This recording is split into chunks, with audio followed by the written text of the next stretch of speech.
Welcome back to the Ultimate Whey Protein Guide. My name is Brad Newton. We'll be talking about Whey Protein Isolate, which is the next level up in terms of filtration level of protein type on the market in terms of whey protein. So you'll see on your screen that when we further remove fat and lactose and ash and a few other impurities out of whey protein concentrate, we now have this more refined product called Whey Protein Isolate.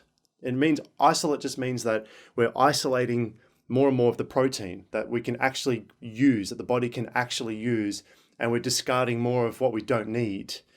With that comes a cost. It costs more to manufacture and it costs more to buy, because what you're buying more protein on a gram by gram basis. If you have a look on your screen, usually whey protein isolates usually contain 80 to 90% protein by weight. Remember that a whey protein concentrate is a bit less than that, sometimes even 50% if you're going with a really, really cheap, brand of protein that you've never heard of before. So, as I said to you, whey protein concentrate is still a fantastic type of protein out there.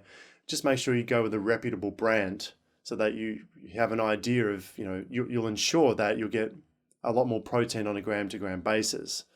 Whey protein isolate takes it that next level.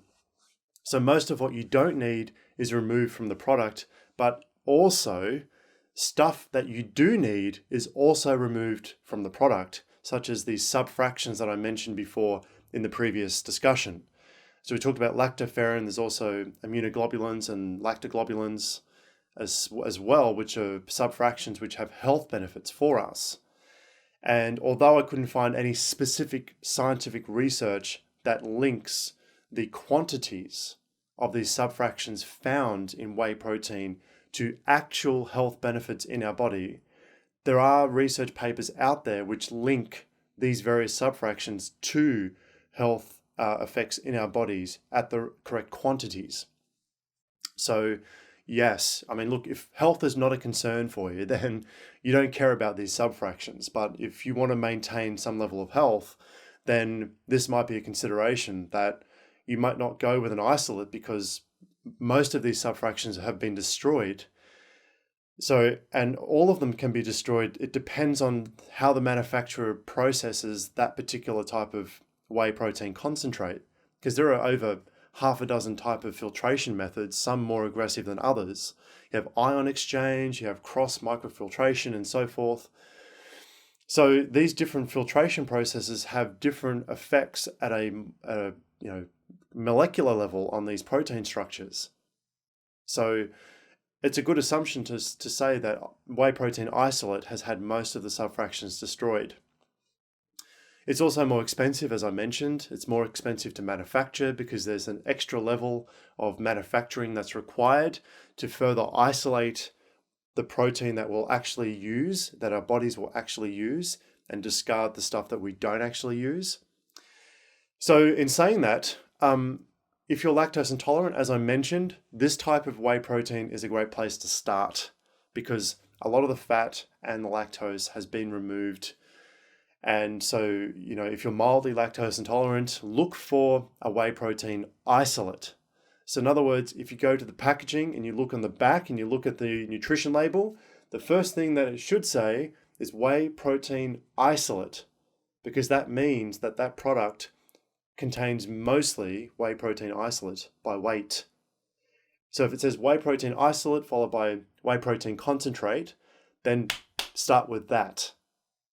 If you're mildly lactose intolerant. If you still find that you have stomach issues by taking an isolate, then you can take a hydrolysate or a hydrolyzed form of whey protein, which we'll talk about in the next section, which has been broken down further. Some people say that whey protein isolate is terrible because of the manufacturing process they use. Ion exchange process, filtering is terrible and it's bad for the overall structure of the protein because hydrochloric acid is used and you need to avoid isolate at all costs. Some people make those generalizations. Not all manufacturers use the same filtering or filtration systems. Some use ion exchange, some use ultrafiltration methods. as I said, there are over 6 to 8, now there's almost 10. There's almost 10 different types of filtration systems that manufacturers can use.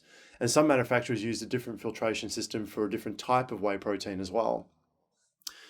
So it's really, you'll never really know which brand of whey protein a particular manufacturer has used to process that. So some manufacturers will never say, we use ion exchange, or we use, cross-flow microfiltration or ultrafiltration. Most manufacturers will not tell you what filtration process they use. Some people get worked up on it. If you're just starting out, don't be concerned about the filtration methods, because you'll never really know for sure anyway what filtration method's being used. So, we'll talk more about filtration methods later. That's another lecture. It's another discussion. If you're interested in that stuff, you can watch it. But if you're just starting out and you're watching this and you're like, what whey protein do I need? That's put it really simply for you. Just to wrap this up real quick. If you are lactose intolerant, start with a whey protein isolate. Whey protein isolate may help you. Whey protein isolate is slightly more expensive as well. It's had most of the fat, lactose removed. It's a great protein product to use. It's more refined. There's more protein per gram, right? 80 to 90% protein by weight. And it's a fantastic product to use. There's nothing, yes, it's had some of the subfractions removed, but gosh, if you're eating a well-balanced diet, really nutritionally dense diet, then don't be too concerned about the subfractions, right?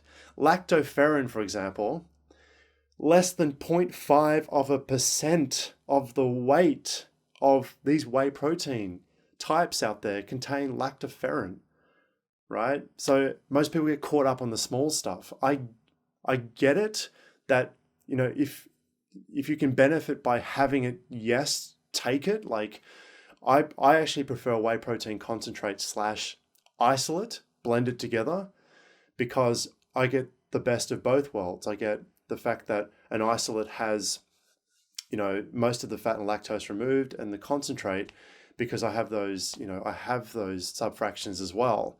But it's not a deal breaker for me, right? I could survive just having an isolate on its own, right? So I hope that's been helpful. I hope that's been informative. So that's whey protein isolate. If you have any questions, please send me a message.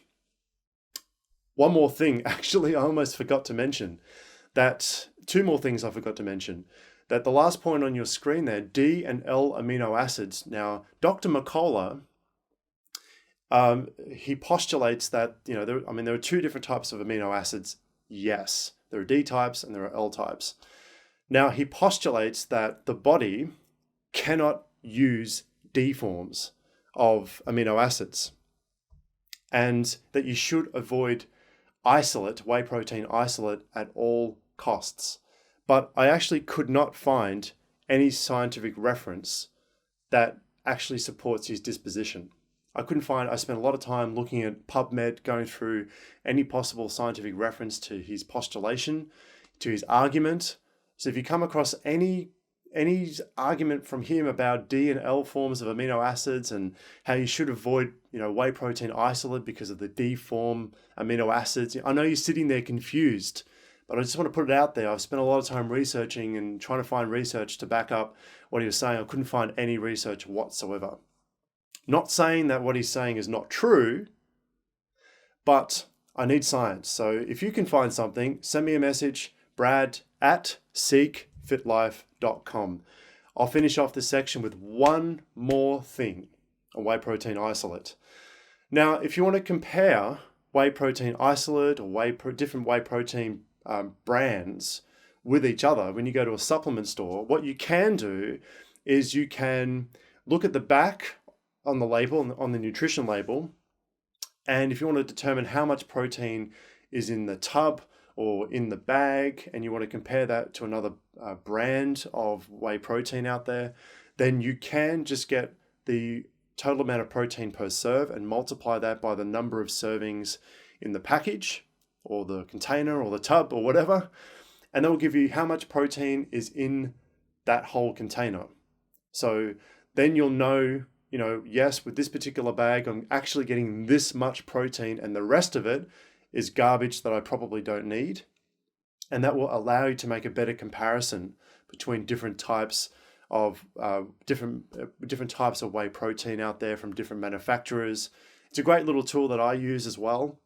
So that particular one on your screen there, that's a 1 kilo bag, total 1 kilo bag. And so of that 1 kilo, 900 grams of that is actual protein and 100 grams of that is stuff that I don't need. So you'll see that on the screen there, like carbohydrate, for example, and a few other things, like there could be some fillers in there as well, some stabilizers and things like that I don't really care about, but they form the overall probably taste and overall structure of the product. So yeah, that's a quick calculation that you can use. I hope that was helpful. So again, thank you very much for watching. I hope this makes sense to you. Again, if you have any questions, reach out to me, Brad at seekfitlife.com. Thank you very much, and I'll see you shortly.